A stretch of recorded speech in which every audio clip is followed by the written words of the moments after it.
Iñupiaq tiaqsigikpin. Taalaqanilaqannasuk Iñupiaqtuaq qaaruiraqama. Niviaqsiaqarualuguuq Iñuniaqaniqsuq angayuqaagamani. Sumiteemma. Niviaqsiaqarualuk amuniallatuneqsaq. Aasiisuraqallavluni supayaanik.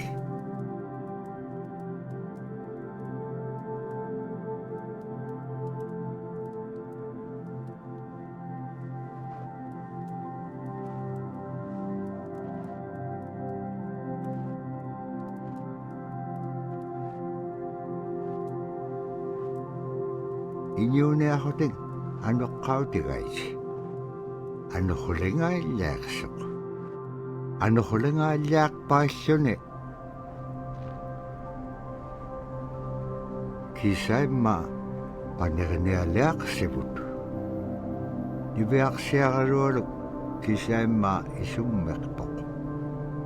Tapraasi kangitsaquaqsigaasumman anuqlisugurukumagaan. Summan anuqulingaallaaqamagaan. Tapraasi kangitsaquaqsigaasumman anuqlisugurukumagaan.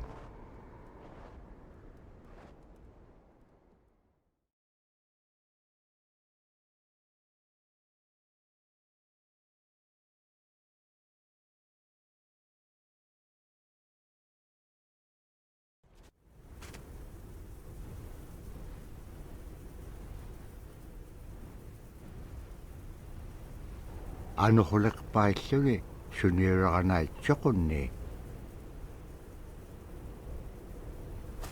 Tavrani viaqsiaqarualuk ayuungitsoq. Payyagniuliqsoq.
Tuqutawayaqtoq kisimriumi. Arraannapqangapiaqtoq.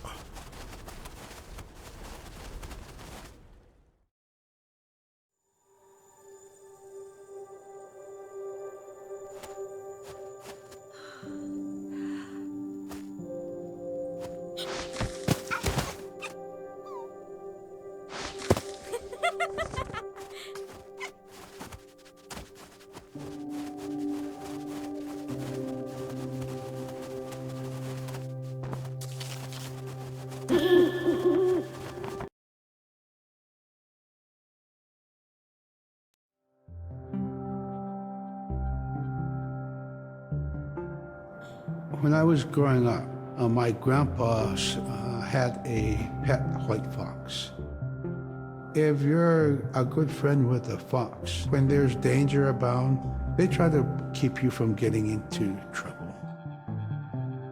They pull tricks here and there, and foxes are like spoiled little kids in a way. When you let her out, she'd go prancing out in the snow, jumping in the air. I know she was happy then. Come running at me and jump on my chest, knock me backwards, lick my face, and I try not to let her. So that was my memory of my grandpa's pet fox.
Caribou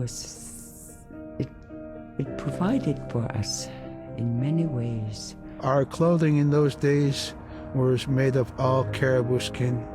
I grew up wearing caribou pants, mittens, caribou skin mattress, blankets. Some people had boots that were made with wolf leggings, sealskin sole bottoms. Baleen was shaved to make insoles. They kept us quite dry and warm as well. But the caribou skin clothing was the best. We would get as many yearlings as we could for our outer clothing. And for a heavy winter, we would get caribou in February or March because the hair was the longest and the skin was the thickest, and we would use those for our winter gear.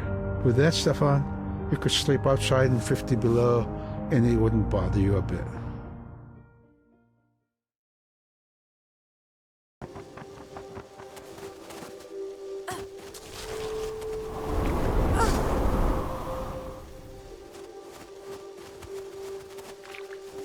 Niveaqsiaqalualuk kangeqsingaluq supayaat ikayorteqaraniviluit.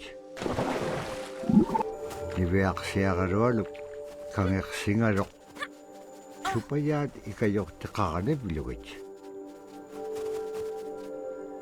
Allauluni taamna teriganniaq sivuneqsipkangaga niveaqsiaqalualuk qanutun peqpaganaqtilaangit tamatkua ikayuqtauruat. Niveaqsiaqalualuk kangeqsingaluq supayaat ikayorteqaraniviluit. Allauluni taamna teriganniaq sivuneqsipkangaga niveaqsiaqalualuk qanutun peqpaganaqtilaangit tamatkua ikayuqtauruat.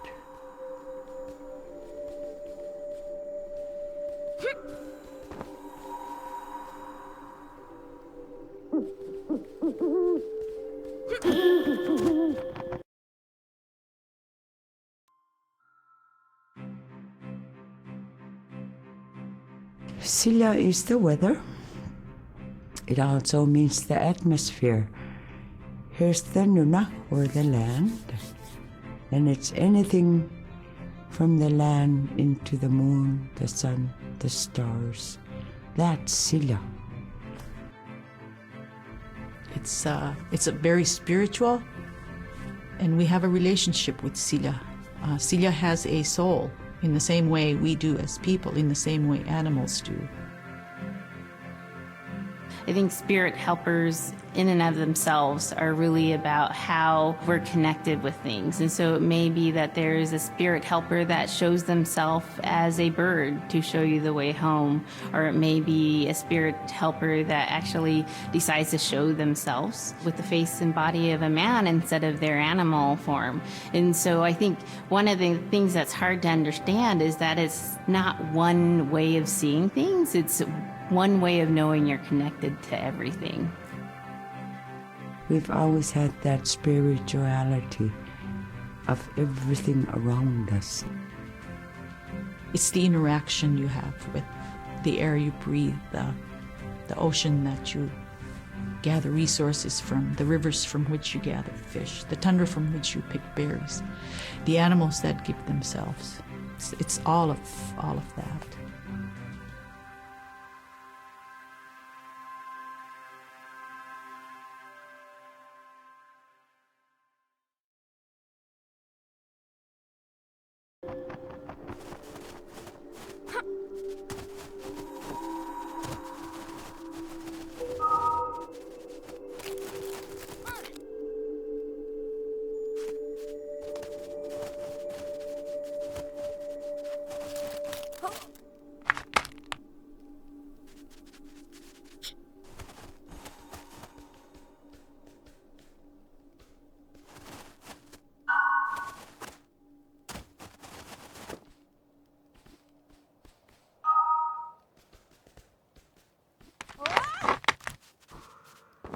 Niveaqsiaqalualuгulu teriganniaqalu ikayuutipiaqtuk. Siqaqaniortimigani. Araa kangersinaaitsoqunni qaneq pisilaanga. Aqlaan tavra atautsikun aingaruk.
In the winter, when we were traveling, we didn't build sod houses, we built snow houses. In Canada, they call them igloo, but here in Alaska, we call them apuiaq. We'd do a day of travel, and then we'd make a apuiaq. The next day, my father would set traps, spend the day there, rest the dogs, give them something to eat, and then the following day, we continued to the next place. We'd go to my dad's sister, who had a house at Dubarg. They had a small sod house over there. We didn't have to do anything. We just visit with them, and my dad and my sister were glad to see each other, and they'd talk away while us kids played outside or go to sleep. By the time we get back to our home, my father would leave us with our aunt or with my grandmother, and then he'd start on his trips and go check his trap line. We were not into 8 to 5 kind of time, you know. We're in a totally different kind. We're in ecological time.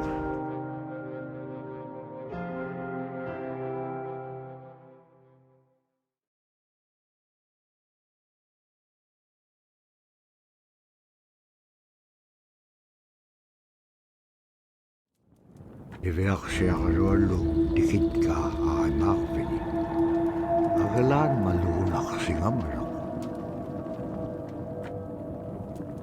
Inñuquluq tikinngamaloq iverksiarluollu piingaan. Ivahalaqsimaloq sumittaimma.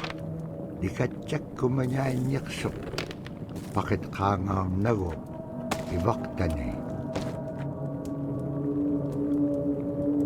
Nunaaqqiq ikiwaqtuaqaniqsuq. Iñungi toquttaqtaanganiqsit.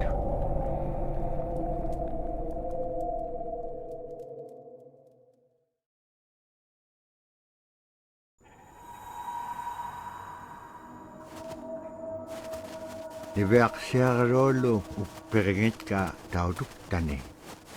Tautugunaqtuaq sunapayaaq siquminganiqsuq.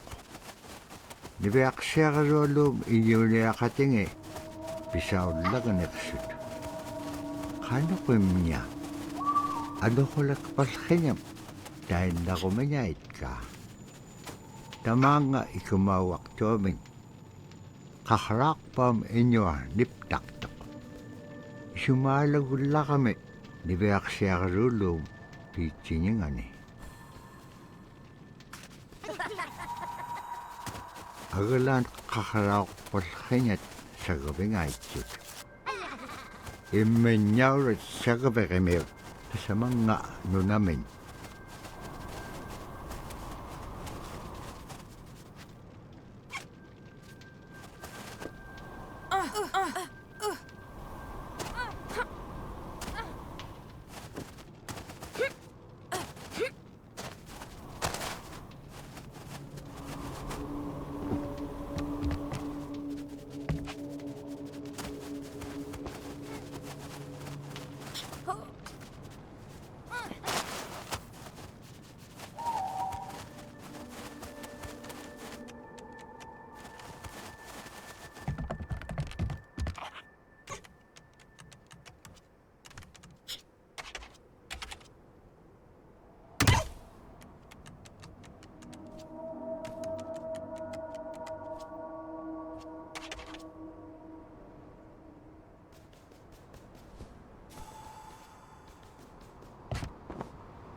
Qaikuin tutiin.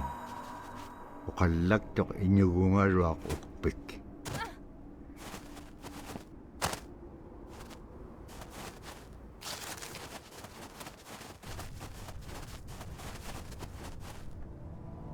Qanuquma ilisimanaqpanga.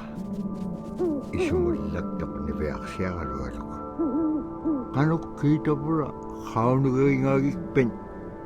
Qillautika piigupku ikayoquniaqalluarikpin kimun tainna nunaaqqiq savaaqitilaanga.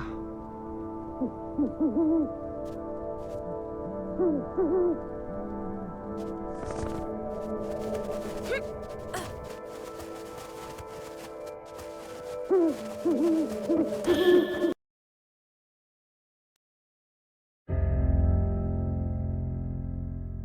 is something that's common to all cultures in Alaska. All cultures have a drum that may have some stylistic differences or differences in the materials that it's made, but it's still in recognition of life and vitality. And the drum mirrors the heartbeat. And when you continue drumming, soon it will be in line with your heartbeat, because that's what it's supposed to be, the heartbeat of the community, and it symbolizes vitality. And it's the most tremendous feeling to be in a room and to have one long row of all the drummers and to have that feeling of unity, everyone beating in harmony, the drum beat in unison. It's the most beautiful feeling. And to know that you're connected, you're on the land that you are connected to. And even if you grew up outside of the community, that which is in you comes from this area. And it's the greatest feeling.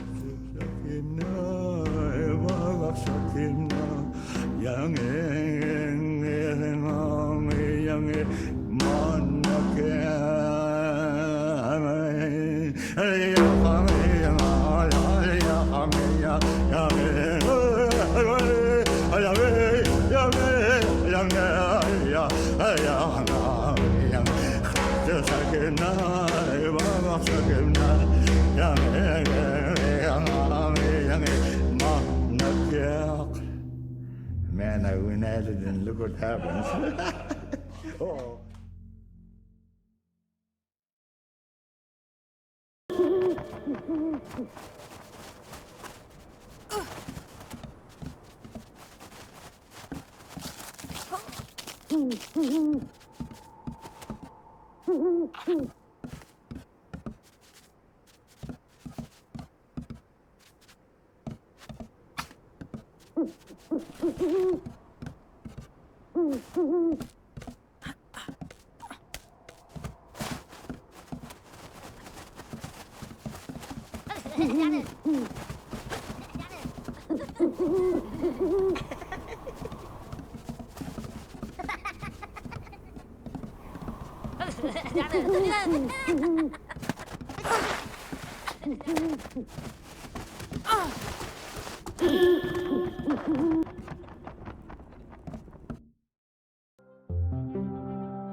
They're just like other people.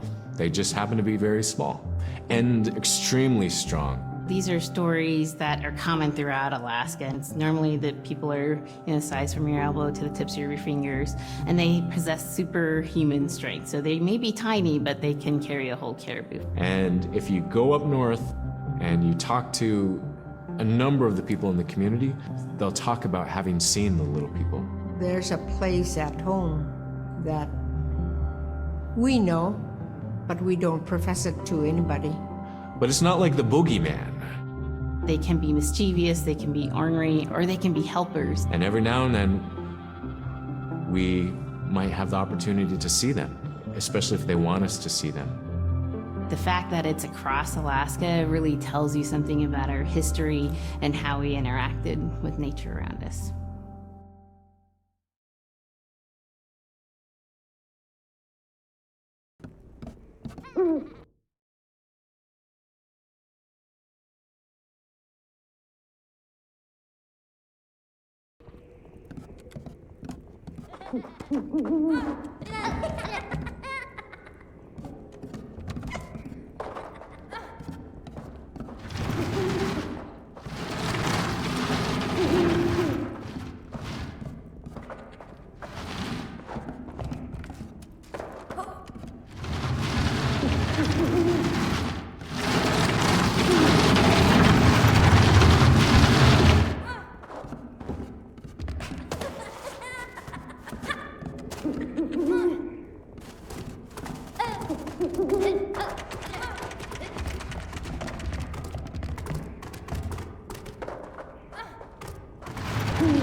Kila rarak tuat iver sherolo lutakke. Asi ane pigeting suna idukto siguro umaran.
Iber sherolo sabat ko may ahlawit imenyawrat. Bakit ka upir kayaw tinga?